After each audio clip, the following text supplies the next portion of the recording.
So here we are looking at the Slash Brainstorm, which is new this year. It's I believe it's a directional twin with a setback. It's got hybrid camber, camber between the feet, rocker after the bindings. It's got a more mellow hybrid camber. It's just slightly less, more on the Nidecker side of things, as opposed to Yes and Jones that have just a little more camber going on. And it's got the fun, like weird tip and tail, and it's got a little, I think it's got a little going on in the side cut there too.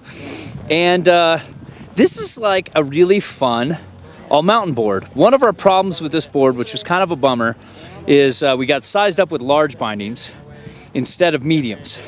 And this is more of a, like all of us are more medium riders, so our boots were kind of swimming inside these bindings.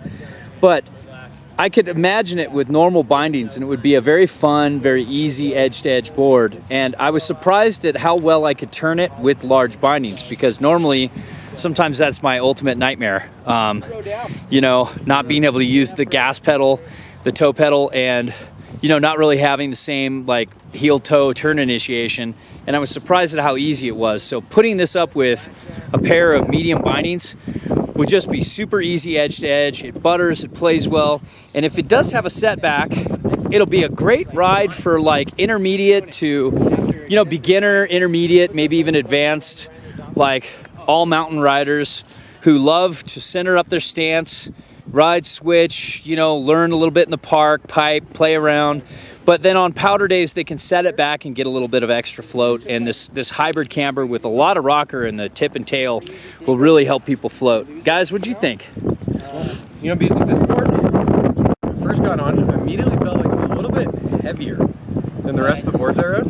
I was like a little concerned, you know, like the light boards. Then when I started riding, it just feels good. It feels solid, like a kind of like a Cadillac, like a big '76 Eldorado, or like, you know, just cruising, you know, and it felt solid underfoot. And then, man, I went and took it through the park, leaned back on the tail. Holy crap, this thing's got a lot of pop, man. It's gonna be flying. It felt really, really solid. I like it a lot. Jimbo. I got to ride this down the cornice, and the top of cornice where it slid, there was some really nice wind buff on the side there, so I rode through that. Stayed on! I rode through that like Peter riding through snow. Probably do that on the jack. Peter, Brainstorm. I didn't ride it. Oh. Yeah. So I rode it, yeah. Well, why don't you take 10 steps back, go stand over there. That was All right. nice. Yeah. Play with your wand. But so, yeah. In 3, 2, 1. Yeah, so I rode this down cornice, but I rode it more on the side off-piste skiers, right? Which is wind buff into some wind buff moguls or chalky moguls. It was really good. I could ride it through, make it turn at my will. But like he was saying, as it's heavy, just had to kind of get used to that because it is super responsive. You can't let that heaviness get on your mind, because I was able to ride it switching regular through those moguls up there. And I actually got 2 runs on it, top of 3. So I started riding it off-piste because that's what it felt like. It feels like an off-piste. Take on it hard. It felt super, super solid. I didn't get to go on anything steep, but I definitely felt like it would be real solid underfoot.